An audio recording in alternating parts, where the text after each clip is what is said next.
Buenos días, hermanos. Bienvenidos al servicio de este día que, como dijo el hermano Joaquín, es un poco raro.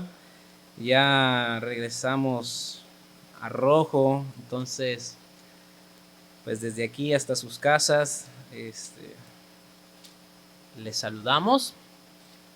A diferencia del pastor que dice que él se siente raro cuando no hay iglesia aquí presente, yo diré que por lo menos no me pongo tan nervioso cuando no está.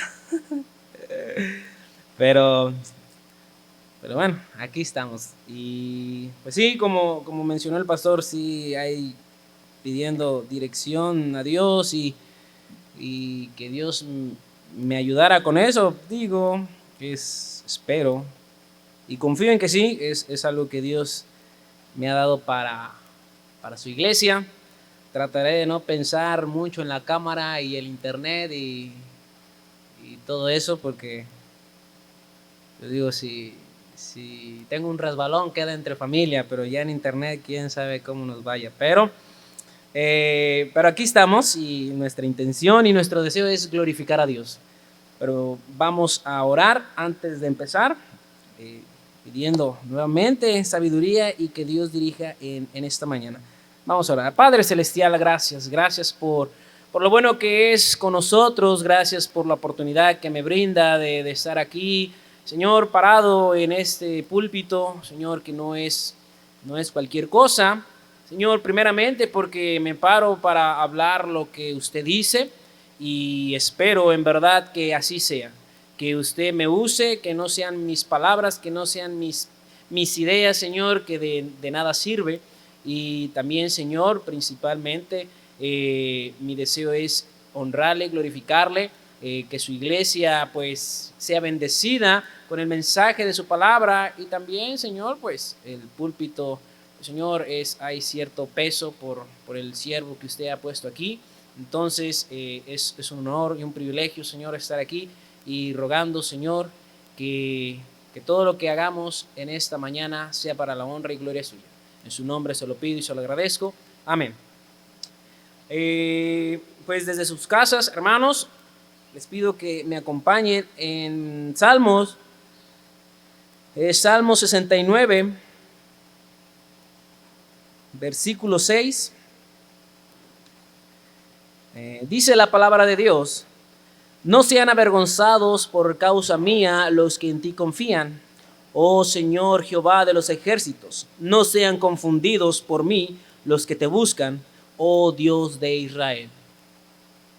Ya tenía tiempo que ese versículo, bueno, en mi lectura me llamó mucho la atención. Ya me había llamado desde antes, de hecho hasta pues, lo subrayé y cada vez que paso ahí va en mi mente. Y desde que el pastor me dijo pues que me iba a tocar predicar, pues ahí está, dije, bueno, voy a estudiar y voy a ver qué hay en este pasaje. Y repito, humildemente espero que sea de provecho para ustedes. Tratándolo de acomodar o por lo que se está pasando o lo que estamos viviendo ahorita en este tiempo, desde que comenzó la pandemia, la iglesia se ha visto afectada porque ha tenido que cerrar las puertas y por lo tanto no se ha congregado como antes lo hacía. La iglesia no ha hecho incluso lo que antes hacía, ha disminuido mucho su obra, su acción. Hemos visto todo el año pasado campamentos que han tenido que cancelar, días de ganar almas, no como el día especial donde la iglesia se congrega para eso.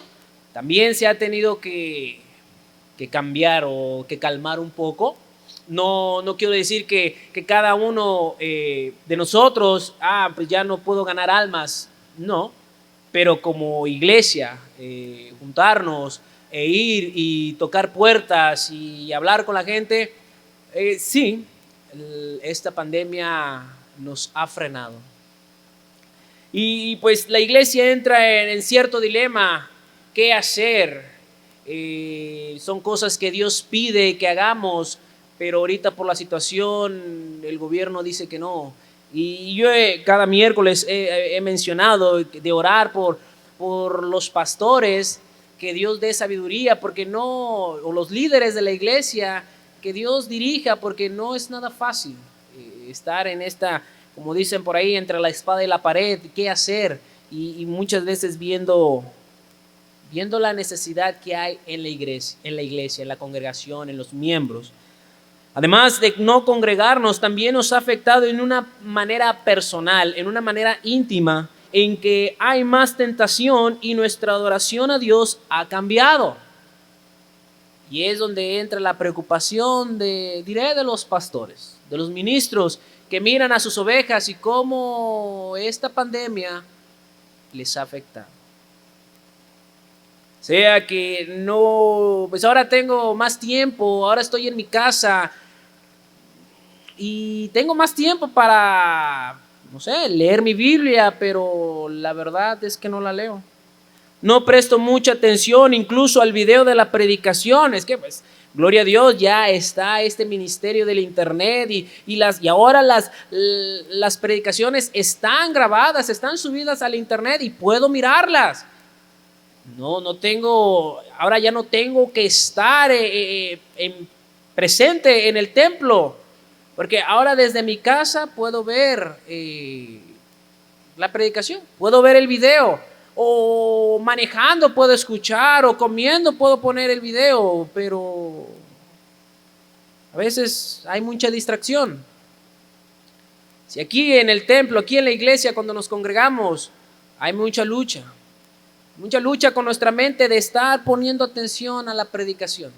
Ahora mucho más viendo el video, y tal vez algunos pues ni lo veo en domingo, mañana o pasado mañana, pero es que ya hay trabajo, ya se me hizo de noche, miércoles, jueves, y va llegando el domingo y no miré el video, no escuché la predicación.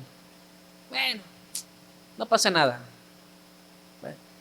Uno, pues, como sea. Pero el detalle ya, la mentalidad es 1, 2, 3, ya llevo meses. Y tal vez en esos meses, 2, 3 he visto. Hay cosas que a esta carne le agradan y me jalan a dedicarle más el tiempo. Por lo tanto, tiempo para leer mi Biblia, tiempo para escuchar el mensaje o ver el video. Es que no tengo tiempo. No tengo tiempo porque ¿qué hice con mi tiempo? Tiempo tengo. El detalle es que no lo administré muy bien. Pero es la lucha. Es la lucha que todo cristiano tiene. Pero mi pregunta es para ustedes que están en casa, para todos los que me escuchan, ¿en verdad es una lucha? ¿En verdad hay una aflicción por lo que está pasando? ¿Cómo está su comunión con Dios ahorita? ¿Hay una lucha? Me esfuerzo porque yo reconozco que mi comunión con Dios se ha visto afectada por esta pandemia. Pero en verdad hay esa lucha. Porque todo cristiano tiene una lucha mientras está en este mundo. Eso me lleva a otra pregunta. ¿Qué significa ser cristiano? ¿Importa cómo vivo o soy de esos que dicen, Cristo me ha justificado ya? No importa. Hay un trabajo que el cristiano tiene que hacer, algo que el Señor nos ha dejado. ¿Y lo estoy haciendo? ¿O porque estamos en pandemia, pues es que Dios, tú sabes, es que no se puede, Dios?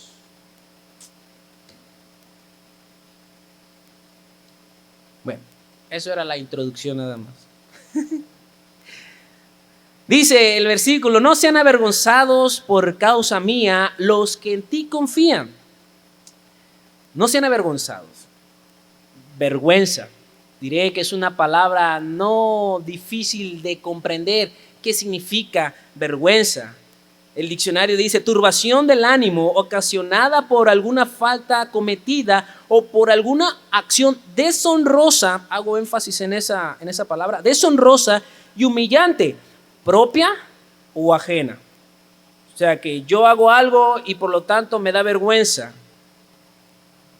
O alguien hace algo y por lo tanto me da vergüenza por lo que otros hicieron. En el hebreo, la palabra que se usa aquí en este versículo también se traduce como avergonzarse, pero también estar desilusionado o atrasado.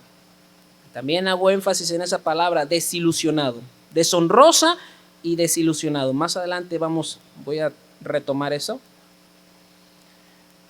Hablando de vergüenza propia, ¿quién no se ha sentido avergonzado por algo que ha hecho?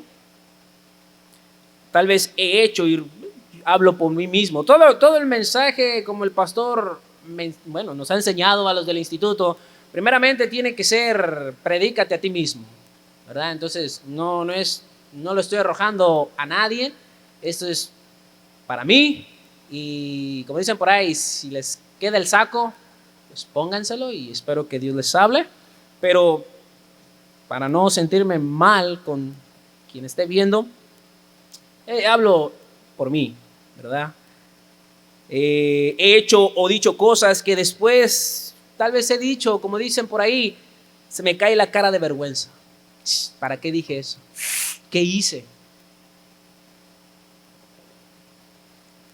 Viendo en la Biblia algunos ejemplos de vergüenza, Segunda de Crónicas 30:15 dice: entonces sacrificaron la Pascua a los 14 días del mes segundo, y los sacerdotes y los levitas, llenos de vergüenza, se santificaron y trajeron los holocaustos a la casa de Jehová. En este versículo el contexto es el rey Ezequías quiso celebrar la Pascua. Tenían mucho tiempo que el pueblo de Israel no había hecho las cosas de Dios, se había apartado de los mandatos, de los estatutos de Dios. Y el rey Ezequías quiso celebrar la Pascua. La Pascua se celebra en el primer mes. Pero aquí dice que se celebró a los 14 días del mes segundo. Israel tenía mucho tiempo sin celebrarla, pero no pudieron el mes primero por cuanto no había suficientes sacerdotes santificados. En el versículo 2 de 2 de Corintios 30 dice: y el rey había tomado consejo con sus príncipes y con toda la congregación en Jerusalén para celebrar la Pascua en el mes segundo, porque entonces no la podían celebrar por cuanto no había suficientes sacerdotes santificados, ni el pueblo se había reunido en Jerusalén. ¿Okay? Tenían mucho tiempo, tuvieron que hacer muchos preparativos, pero estos sacerdotes estaban avergonzados porque ellos no estaban listos. El pastor, pues con mucho tiempo de anticipación me dijo: oye, pues el 7 de febrero tal vez voy a predicar con el hermano Ortiz. Pues qué vergüenza que yo llegue el domingo en la mañana y le diga: pues no estoy listo. No, pues ahora ¿qué hacemos? Pues no sé, hay que poner al hermano Joaquín que lea, pues no sé, unos cuantos capítulos de la Biblia para pues, aprovechar el tiempo. No se hizo, ok, había muchos preparativos, había que preparar a la gente. Bueno, si no se hace por aquellos, ok, no se hizo por aquellos, pero cuando yo estoy involucrado y mira, no se hizo porque no hay suficientes sacerdotes santificados para la obra. Yo soy sacerdote, yo soy el que estoy cerca de Dios, o mi trabajo es las cosas de Dios y no estoy listo, no estoy preparado. Qué vergüenza. Esdras 8:22 dice: porque tuve vergüenza de pedir al rey tropa y gente de a caballo que nos defendiesen del enemigo en el camino, porque habíamos hablado al rey diciendo: la mano de nuestro Dios es para bien sobre todos los que le buscan, mas su poder y su furor contra todos los que le abandonan. Aquí Esdras había hablado al rey y de ir y otra vez restaurar el templo de Israel. Y el rey, Dios había obrado en su corazón y dijo: bueno, lo que ocupes, lo que quieras. Y Esdras dice: tuve vergüenza de pedir escolta, guardias, porque yo le he hablado de mi Dios todopoderoso, de mi Dios que es soberano, que tiene todo en su mano. ¿Y cómo le voy a pedir humanamente, como hombre? Tengo miedo. Pero ¿cómo le voy a pedir al rey? Pero dame unos guardias que me cuiden. Y el rey tal vez dirá: pero pues, si tu Dios no te cuida, qué vergüenza. Cuando yo era más joven, porque digo, soy joven, no quiero sentirme viejo, pero cuando era más joven, cuando dejé la escuela, mi papá me dijo: a ver, ¿vas a seguir estudiando o no? Y yo, en mi gran sabiduría, dije: no, es que no, la escuela no, ahorita no. Bueno, si no vas a estudiar, pues ponte a trabajar. Y dije: sí, me pongo a trabajar. Pero el detalle es que con quien empecé a trabajar era un albañil. Esa fama de los albañiles, lo malo que este albañil no tenía esa fama, o no era de ese grupo, pero este albañil tenía un dicho que decía: yo trabajo de sol a sol y sin agua. Y literal, así trabajaba este señor. Y pues era mi primer trabajo, como todo jovencito que nunca ha ni agarrado una escoba, pues ya imaginarán cómo después de unos días cómo tenía las manos, cómo andaba. Pero dije: bueno, yo le dije a mi papá: pues no voy a estudiar, voy a trabajar, según yo, muy valiente. Y llegué al punto que la mera verdad ya estaba cansado. Las manos todas peladas, todas así, no, mal estaba yo, pobrecito de mí. Pero me daba vergüenza decirle a mi papá, porque me levantaba: hey, ya a trabajar. Me daba vergüenza decirle: estoy cansado, no quiero ir. Que yo le dije, no, yo sí voy a trabajar, que no quiero estudiar. Y me avergonzaba el hecho de solo pensar, decirle a mi papá: no quiero ir a trabajar. Lucas 14:9 dice: y viniendo el que te convidó a ti y a él, te diga: da lugar a este, y entonces comiences con vergüenza a ocupar el último lugar.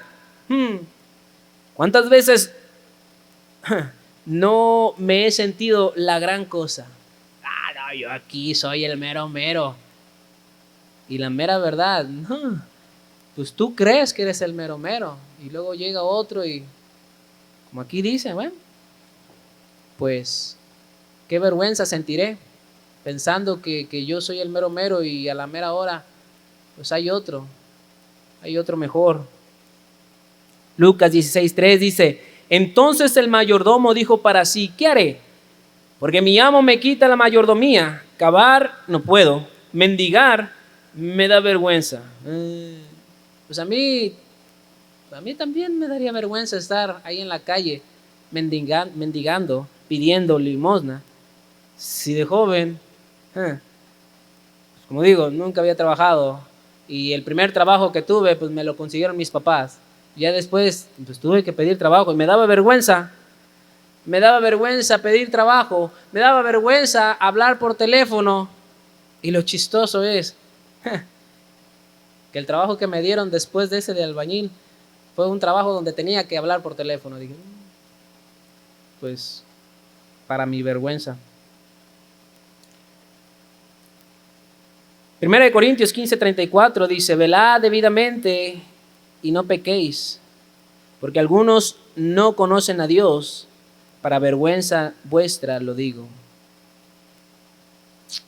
Estoy hablando de varios ejemplos de vergüenza y diré que este versículo habla de la única vergüenza que me gustaría no tener. Este capítulo habla de la resurrección de los muertos y como dice Daniel 12:2, y muchos de los que duermen en el polvo de la tierra serán despertados, unos para vida eterna y otros para vergüenza y confusión perpetua. Pablo aquí en Corintios 15:34, Pablo está hablando a la iglesia y dice: velad debidamente y no pequéis, porque algunos no conocen a Dios. Pero aquí están en la iglesia. Pero Pablo dice, porque algunos, por eso les estoy diciendo, cuídense, estén atentos, porque algunos no conocen a Dios. Para vergüenza vuestra lo digo, porque llegará el día que estemos en la presencia de Dios. ¿Y qué vergüenza? Como digo, vergüenza pedir trabajo, pues fui creciendo y ya se me fue la vergüenza de pedir trabajo. De trabajar, pues también. Pero esta vergüenza, esta sí, cuando esté uno delante de Dios y que Dios diga o me diga, pues nunca te conocí, pero yo hice, yo dije, yo pensé. Bueno, ¿qué quieres que te diga?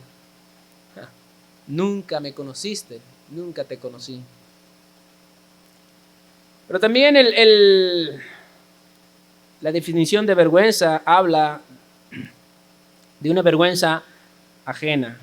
Cuando alguien hace algo y pues es vergüenza para mí o para otros. Dice, es muy fácil pensar solo en mí mismo y que lo que yo hago solo me afecta a mí. Pero esa es una manera muy egoísta de pensar de mi parte. El egoísmo quiere decir buscar el bien de uno mismo más que el bien de otros. Proverbios 10:5 dice, el que recoge en el verano es hombre entendido, el que duerme en el tiempo de la siega es hijo que avergüenza. Bueno, aquí ya tenemos a un hijo flojo. Y tal vez dirá, pues soy flojo. ¿Y qué? Pues me gusta ser flojo, pero obviamente es una vergüenza para sus padres. O sea, a él le gusta estar así de flojo, le gusta no hacer nada, pero está pensando nada más en sí mismo. Pero no piensa en sus padres y la vergüenza que ocasiona. Proverbios 28:7 dice, el que guarda la ley es hijo prudente, mas el que es compañero de glotones avergüenza a su padre. Glotón, la Biblia habla acerca de persona que come con exceso y voracidad. La glotonería implica egoísmo, avidez y excesiva complacencia. O sea, avidez habla de un deseo fuerte de tener algo o de hacer algo, conseguir algo. Entonces, dice, el que guarda la ley es hijo prudente, pero aquel hijo que es compañero de esta gente, que solamente busca complacerse a sí mismo, dice otra vez, avergüenza a su padre. No, a mí me gustan mis amigos, me gusta andar en esa bola. ¿Por qué? Porque piensa en sí mismo nada más. No piensa en los demás. Proverbios 29:15 dice, la vara y la corrección dan sabiduría, mas el muchacho consentido avergonzará a su madre. Más de lo mismo. Consentir, permitir algo o condescender en que se haga. Hay muchos padres, a lo mejor es algo extra. Muchos padres, cuando yo he hablado con padres, madres, y menciono este versículo y dice, no, pero es que yo no lo consiento. El diccionario trae muchas definiciones, trae 1, 2, 3, 4, depende de la palabra. Y sí, la palabra consentir en el diccionario trae la definición que dice mimar a los hijos, ser muy indulgente con los niños o con los inferiores. Y muchos dicen, no, pues mimar, no, yo no lo mimo, yo no lo chiqueo. Pero consentir no nada más se queda en eso, en hablarle, ay, mi pechocho, o quién sabe qué. No. La palabra consentir, bueno, dice permitir algo o condescender. Condescender dice acomodarse por bondad al gusto y voluntad de alguien. Es que le dije que sí, porque él quiso. Entonces, pues porque él dijo que sí, pues yo digo que sí. Eso es consentir también. Nada más porque el niño quiere, pues está bien, hazlo. Ah, no quiere, pues no, que no lo haga. Va más allá de nada más hablarle chiqueado y ay, mi pechocho y quién sabe qué. Pero otra vez, el hijo consentido avergonzará a su madre. ¿Cuántos videos no hay ahí en internet de niños que están y hacen su berrinche y se ve la cara de los padres? Muchas veces es la madre, pues de vergüenza, porque ahí está su hijo haciendo el berrinche y la gente los mira y la madre y hasta se los llevan arrastrando porque dice, pues este niño no sé qué tiene. Y es una vergüenza. ¿Por qué? Porque el niño solamente piensa en sí mismo. Y me gustaría decir que solamente eso va para los niños.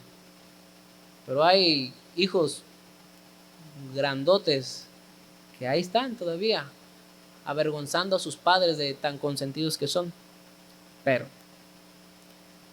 Proverbios 14:35 dice, la benevolencia del rey es para con el servidor entendido, mas su enojo contra el que lo avergüenza. Otra vez, aquí hablando del rey y las acciones de otros causan la vergüenza del rey. Entonces, pensar que nada más lo que yo hago me afecta a mí mismo y, ay, pues no me da vergüenza, entonces lo hago. Como digo, eso es pensar muy egoísta de mi parte. Yo lo traigo ahora aquí a la iglesia. Avergonzar a mis hermanos en Cristo. El versículo dice, no sean avergonzados. ¿Por quién? Por causa mía. ¿Quiénes? Los que en ti confían. Cuando ando en mi vida haciendo lo que hago o lo que ande haciendo, pienso en mi hermano en Cristo, pienso en mis hermanos, pienso en la iglesia, pienso que lo que hago también les puede afectar. O nada más, pues no me da vergüenza, pues yo lo voy a hacer. ¿Qué me importa si le afecta a mi hermano o a mi hermana, al pastor? ¿A mí qué? O solo pienso en mí y mi Dios. Lo que yo hago me afecta a mí y mi relación con Dios. Sí. Eso es verdad. Yo no puedo negarte eso. Pero creo que es una manera, otra vez, egoísta de mi parte pensar así. Inicié mencionando la pandemia. Con esta pandemia, hermanos, otra vez, nos ha afectado. No podemos congregarnos. Ahí venimos durante meses, hay medios rencos, pero nos acostumbramos y nos agradó pues los hermanos que nos congregábamos. Pero otra vez el estado vuelve a rojo y otra vez hay que hacer ciertos cambios. Con esta pandemia y todo, desde que inició, creo que fue por lo menos aquí en Colima en marzo, ya es cuando empezó a verse. Desde marzo a esta fecha, ¿cómo he andado? ¿Cómo me ha afectado? ¿Ha hecho algún cambio en mí esta pandemia? ¿O sigo siendo el mismo?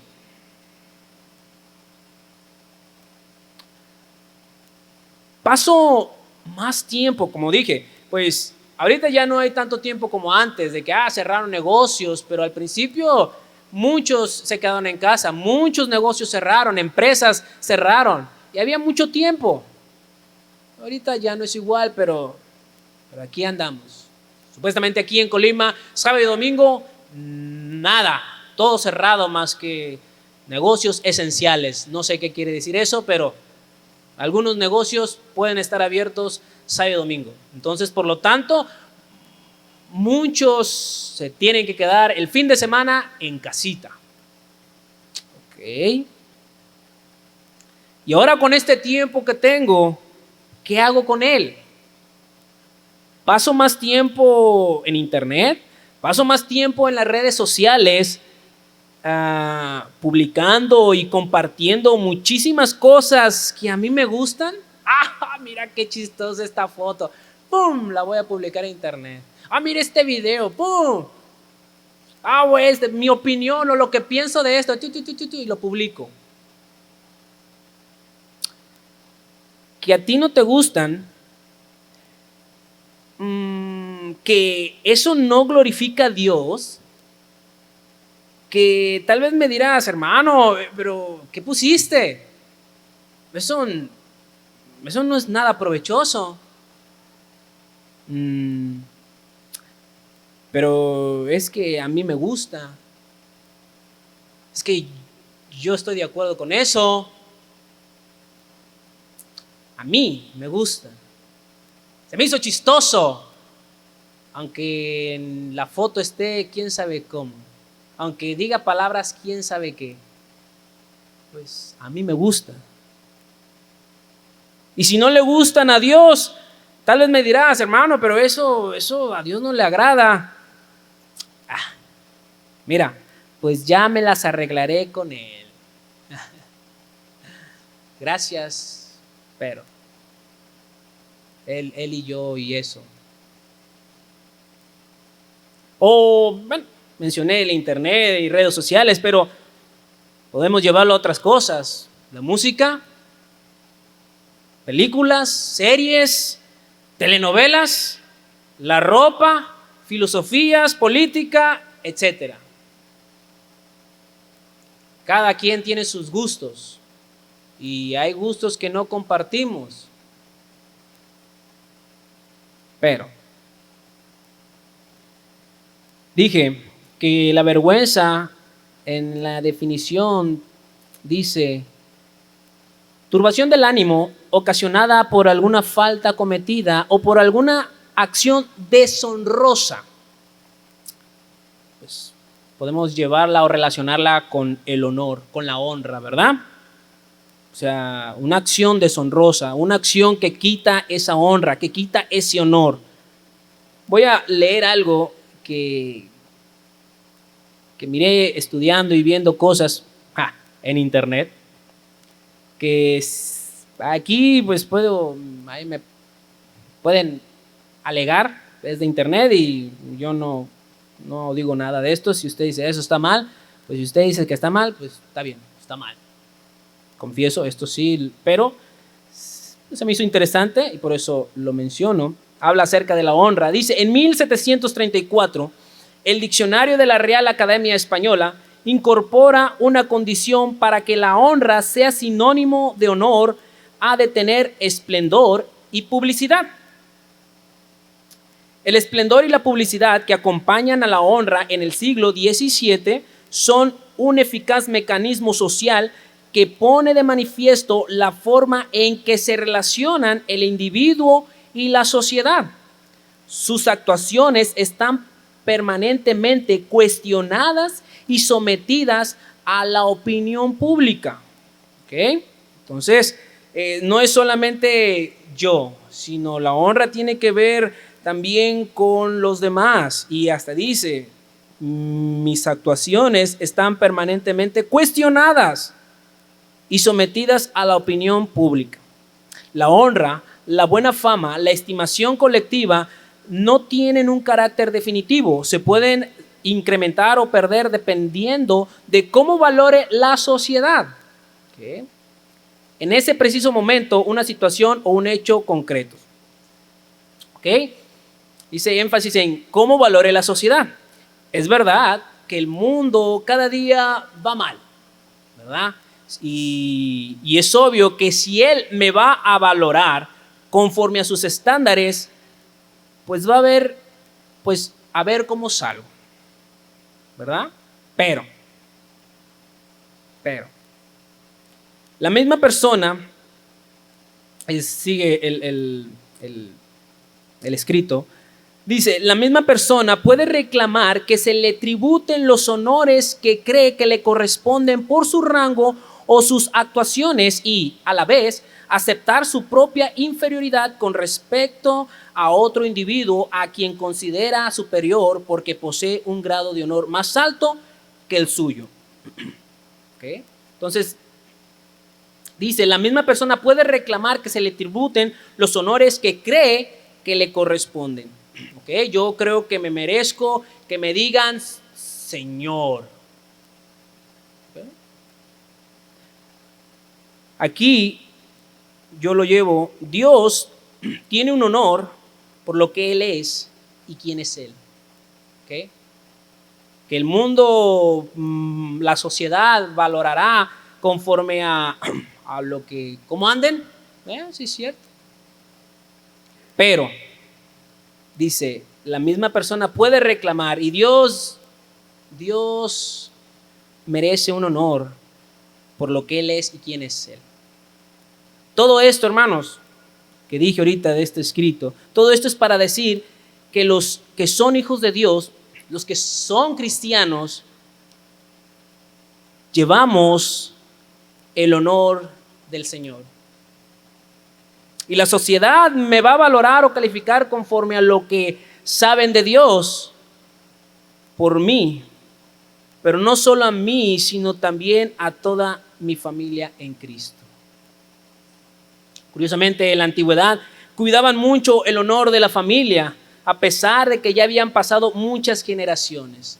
No, pues la familia Montoya pues tiene un honor, y cuando un hijo anda descarriado, no solamente es el hijo, sino ya es una deshonra para toda la familia.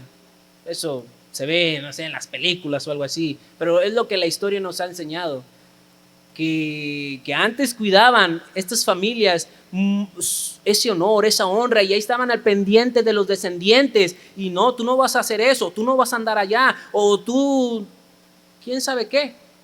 ¿Por qué? Porque va a ser deshonroso para toda la familia, todos tus antepasados, que quién sabe qué. ¿Okay? Por lo tanto, debo pensar en mis hermanos, en que lo que yo hago les ofendo a ellos. Va a ser una vergüenza para mí, pero si yo, a mí no me da vergüenza. Pero qué vergüenza para toda la familia. ¿Okay? Primeramente, pues qué vergüenza para Dios, pero qué vergüenza para mis hermanos. Y en mis oraciones debo de orar como el salmista aquí, que dice, no sean avergonzados por causa mía los que en ti confían. Es una manera muy egoísta de mi parte pensar que lo que yo hago solamente me afecta a mí. O, Dios y sí, pero Dios y yo, o quién sabe qué. La otra parte del versículo dice, no sean confundidos por mí los que te buscan. Esta parte del versículo complementa lo que ya he venido diciendo, pero quiero abarcar un poco más. Además de la familia de fe, quien se ve más afectado son aquellos que no conocen a Dios. Los que no creen, los incrédulos. Spurgeon dice: los no creyentes están dispuestos a agarrarse a todo lo que pueda poner en ridículo a la fe humilde. Por tanto, oh Jehová de los ejércitos de Israel, no permitas que mi caso sea motivo de que blasfeme el enemigo. Es lo que dice Spurgeon.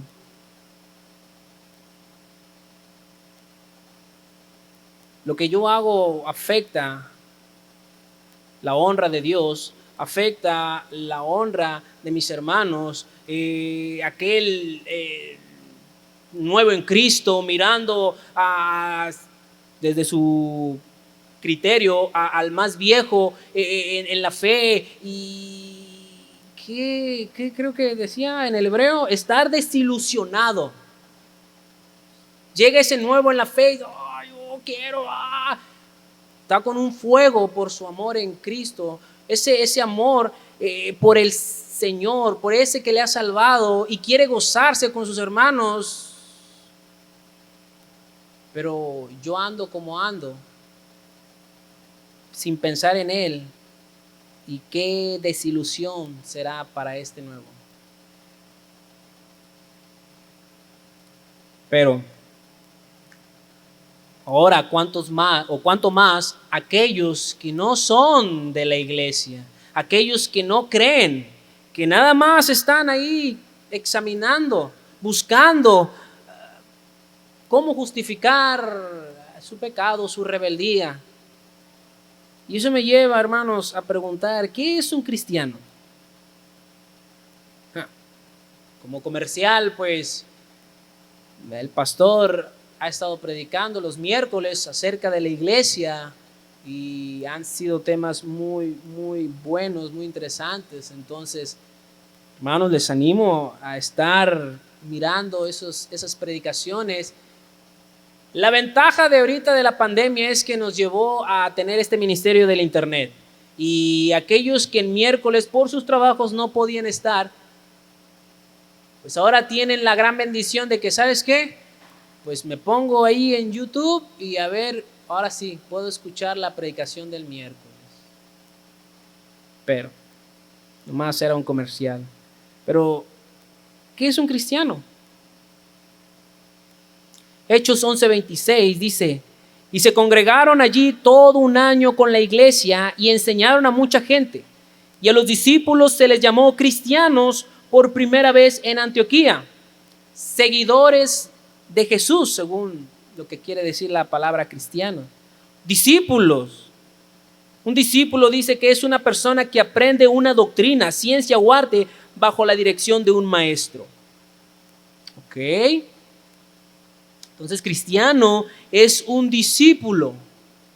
Un discípulo es aquel que aprende una enseñanza, una doctrina de un maestro.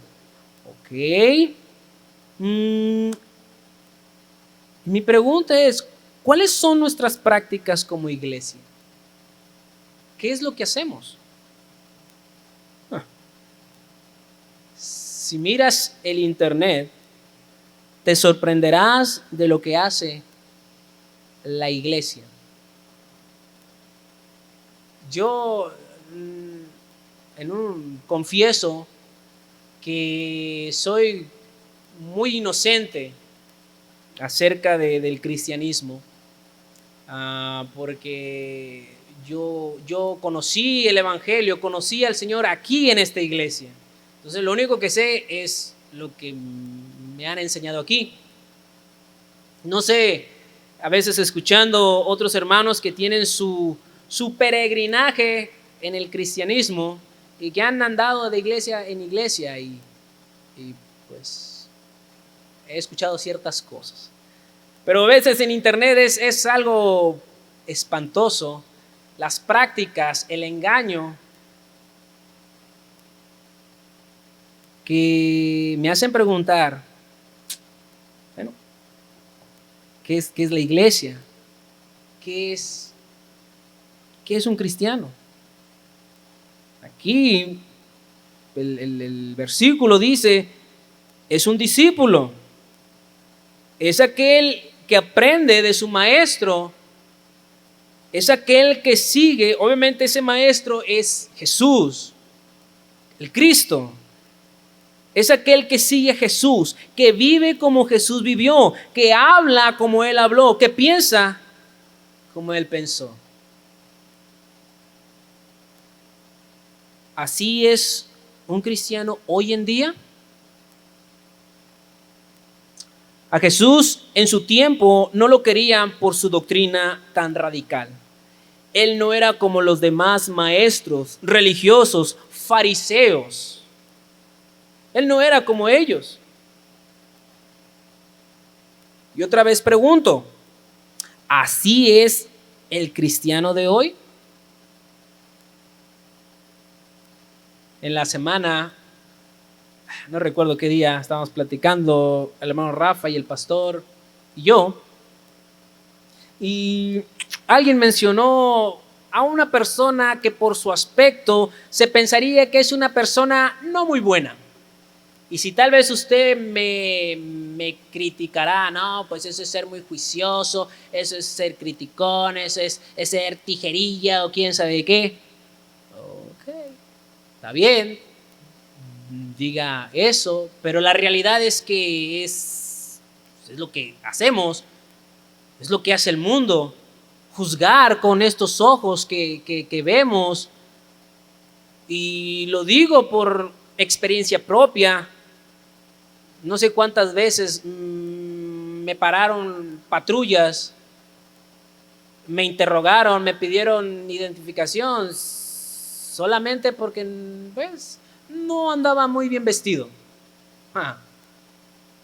Bueno, mi justificación es que estaba saliendo del trabajo, pero me pararon. ¿Y por qué me pararon? Porque vieron mi ropa. Tal vez vieron una gorra o vieron mi caminar o quién sabe qué y dijeron, bueno, vamos a saludar a este amigo, a ver qué. Entonces, no me siento tan mal. Así es el mundo, así juzgamos. Entonces, ahí estaba la plática y dije, no, pues, por su aspecto, dice, pues uno pensaría que no es una persona muy buena. Y yo dije, bueno, tal vez es un cristiano. Y tal vez sí, ¿verdad? Tal vez no, yo no sé. Pero hoy en día, ¿cómo es un cristiano? ¿Qué es el cristiano? ¿Qué es lo que lo define? A mí, como cristiano, el mundo no me quiere. Y me va a vituperar, o me va a censurar, me va a desaprobar con mucha fuerza. ¡Cállate! Me va a vituperar. Pero si lo hace,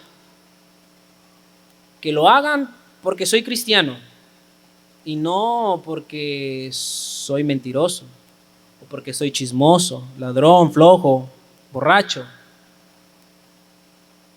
Primera de Pedro 4:14 dice, si sois vituperados por el nombre de Cristo, sois bienaventurados, porque el glorioso Espíritu de Dios reposa sobre vosotros. ¿Y si reposa el Espíritu de Dios sobre mí? Ciertamente, de parte de ellos, Él es blasfemado. No creen en Dios. ¿Qué temor tienen? Van a decir y van a hacer lo que van a hacer. Pero por vosotros es glorificado. Y otra vez, ¿en verdad por mí es glorificado? ¿Glorifico a Dios? Así que ninguno de vosotros padezca como homicida o ladrón o malhechor o por entremeterse en lo ajeno. Dice, mira, no padezcas por eso. Pues ese pecado pues te va a alcanzar. ¿Y qué honra hay en eso? Pero si alguno padece como cristiano, no se avergüence, sino glorifique a Dios por ello.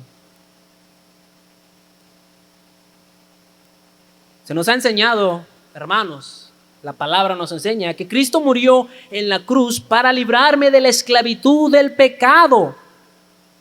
Que el Señor pagó por mi culpa. Murió por mí. ¿Y cómo ando? Sigo, a lo mejor soy muy repetitivo, pero ¿cómo ando? ¿Cómo me ven aquellos que no creen en Dios? Como dice Spurgeon, se agarran por cómo me ven a un cristiano y empiezan a justificarse, empiezan a blasfemar a Dios por mi causa.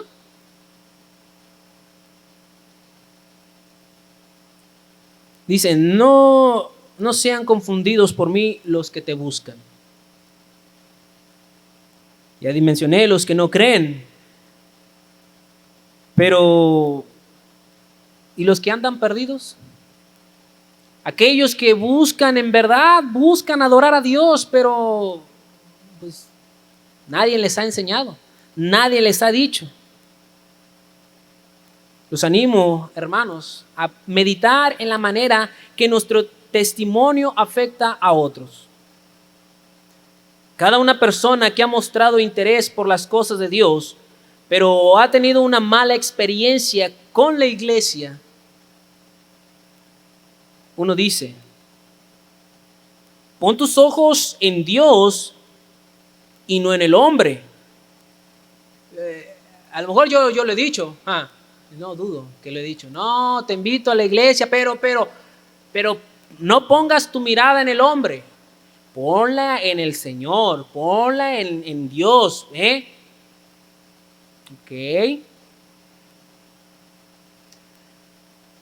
Sí, pero Dios dice, mira a mi siervo Job.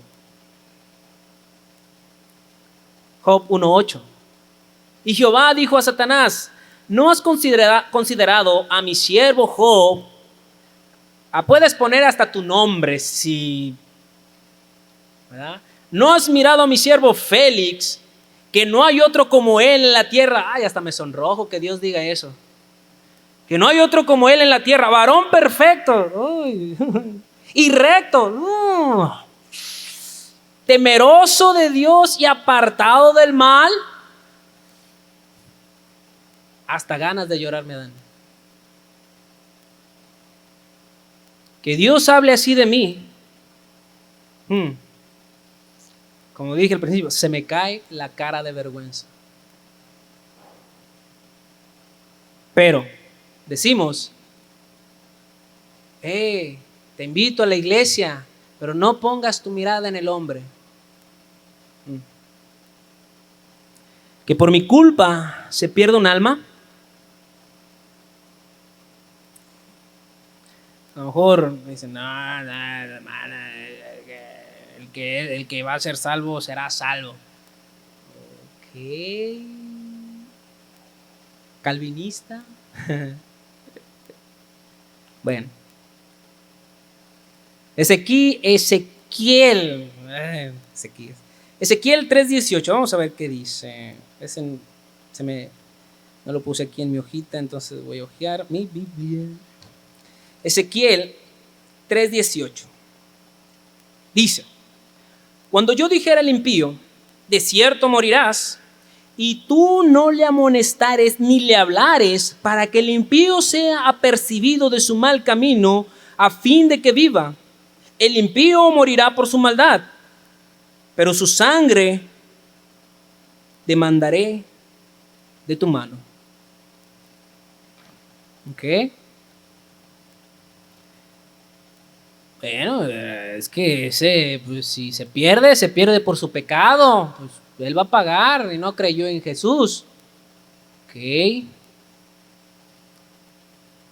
Pero si le desanimé, desilusioné, porque él me miró, dice, no, pues va a la iglesia, ay, no, pues sí, es que eso es bueno, y lee su Biblia, no, eso es bueno, no, sí. Oh, no, no. Ah, yo quisiera ser como él. Oh, no, mira mi familia, la familia de él. Ah, no, no, no. Yo. Pero luego sale lo oscuro de aquel asunto. Bueno, no me adelanto. Que por mi culpa no se pierda un alma. El trabajo que nos ha dejado el Señor es Mateo 28:19. Mateo 28:19 dice, por tanto, id y haced discípulos a todas las naciones, bautizándolos en el nombre del Padre y del Hijo y del Espíritu Santo. Dice, y haced discípulos. ¿Ok? Si yo voy a ser discípulo es porque soy maestro. Ya vimos, ¿verdad? Un discípulo es aquel que aprende una enseñanza, que aprende una doctrina de un maestro. Y si yo voy a ser discípulos, es porque yo les voy a enseñar. Pero ¿enseñar qué? ¿A honrar a Dios? ¿Vivir para Cristo? ¿O mi maña? Yo soy bueno buscando lagunas en la Biblia solo para que no me digas nada. A ver, ¿dónde dice que no puedo hacer eso? Eso no está tan mal. No. Ok.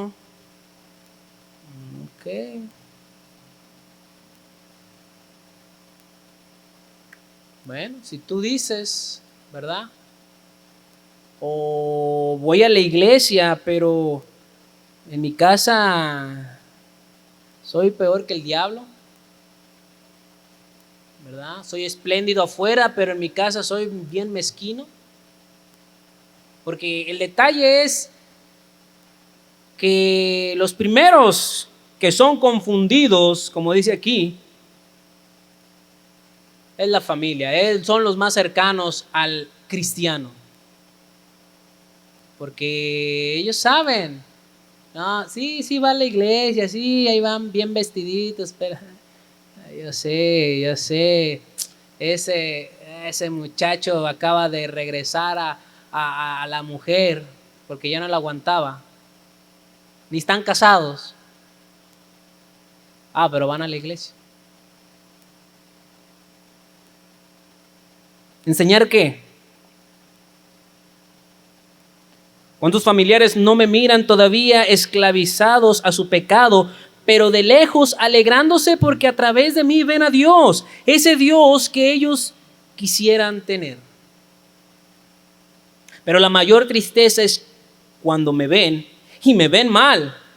Ahora ellos se desilusionan porque dicen, si él está así y va a la iglesia, está con Dios y es cristiano, pues yo no tengo ninguna esperanza. Pues, ¿para qué? Si él haciendo lo que hace no sirve, pues mejor me quedo aquí.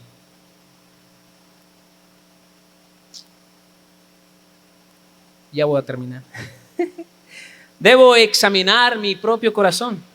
Pablo le dice a la iglesia, y hago énfasis, Pablo le dice a la iglesia de Corinto, segunda de Corintios 13:5, examinaos a vosotros mismos si estáis en la fe, probaos a vosotros mismos, o no os conocéis a vosotros mismos que Jesucristo está en vosotros, a menos que estéis reprobados.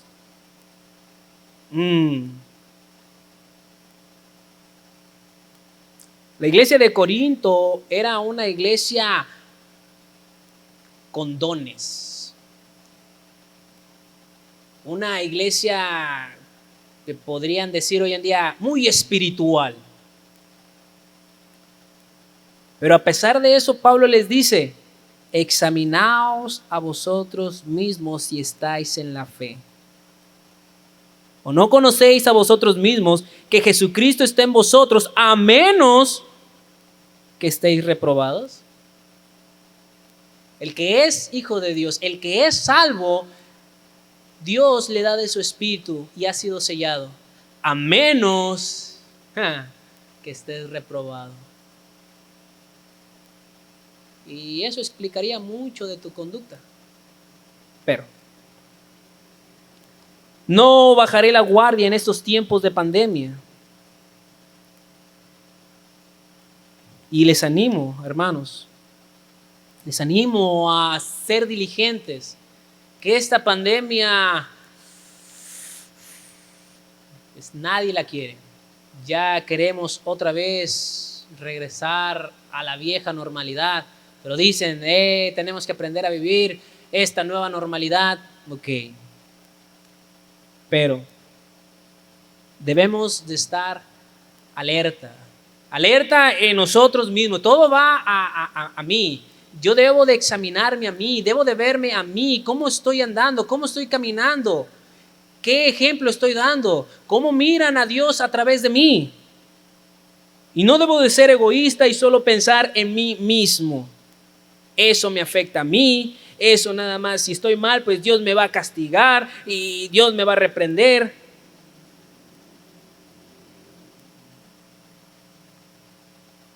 Aprovecharé este tiempo que no podemos congregarnos, que debo de estar en casa, pero aprovecharé para examinar mi caminar con Jesús. Y si todo está bien, pedirle fuerzas al Señor para seguir en esta carrera. Y si todo está mal, que el Señor hable, que me hable claro y que me haga saber si Él mora en mí. Con esto termino. Romanos capítulo 8, versículo 5. Porque los que son de la carne piensan en las cosas de la carne, pero los que son del Espíritu, en las cosas del Espíritu. Porque el ocuparse de la carne es muerte, pero el ocuparse del Espíritu es vida y paz. Por cuanto los designios de la carne son enemistad contra Dios, porque no se sujetan a la ley de Dios, ni tampoco pueden. Y los que viven según la carne no pueden agradar a Dios, mas vosotros no vivís según la carne, sino según el Espíritu, si es que el Espíritu de Dios mora en vosotros. Y si alguno no tiene el Espíritu de Cristo, hasta me da no sé qué terminar el versículo. Y si alguno no tiene el Espíritu de Cristo, no es de Él. ¿Quiero espantarles, hermanos? ¿Que quiero confundirles? No, esa no es mi intención, para nada. Es animarles a meditar en lo que es la iglesia hoy en día, a meditar en lo personal, en cada uno, en lo íntimo. ¿Qué ha hecho Dios? Yo he escuchado a muchos hermanos que dicen, Dios ha sido muy bueno conmigo y yo tan malo. ¿Pero por qué? Es que no me gusta cómo estoy dando mal testimonio ante mi familia, ante Dios. ¿Pero por qué? Es que la pandemia. Bueno, ¿y si es la pandemia? ¿O siempre ha habido algo ahí? La iglesia hoy en día, ¿cómo anda? Termino, como dice el versículo, que no sean avergonzados por causa mía los que en ti confían. Oh Señor Jehová de los ejércitos, no sean confundidos por mí los que te buscan. Oh Dios de Israel. Vamos a orar. Padre Celestial, gracias por su palabra, gracias por lo bueno que es con nosotros, por aguantarnos. Señor, porque primeramente yo estoy en la lista, adelante de todo, Señor, que reconozco que no he sido muy fiel contigo, porque no he hecho lo que tú mereces y tú has sido muy bueno conmigo, Señor, me has salvado, me has dado paz, Señor, sabiendo dónde estará mi alma eternamente, y yo tampoco que doy para ti. Le ruego, Señor, que usted hable a través de cada hijo suyo, Señor, especialmente a mis hermanos aquí de esta iglesia, La Gracia. Pero, Señor, sé que este mensaje podrá llegar a otros más. Ruego por ellos que usted les hable, Señor, que usted les muestre el corazón suyo y, Señor, que se humillen delante de usted. Que todos nos humillemos delante de usted y que pensemos en nuestro prójimo, Señor, así como usted pensó en nosotros, Señor, dejando su trono, que no tenía por qué dejarlo, mas sin embargo, por amor a nosotros, se humilló y vino a morir en la cruz. De la misma manera, Señor, ayúdenos a pensar en los demás. Y, Señor, que por nuestra vida usted sea honrado y glorificado.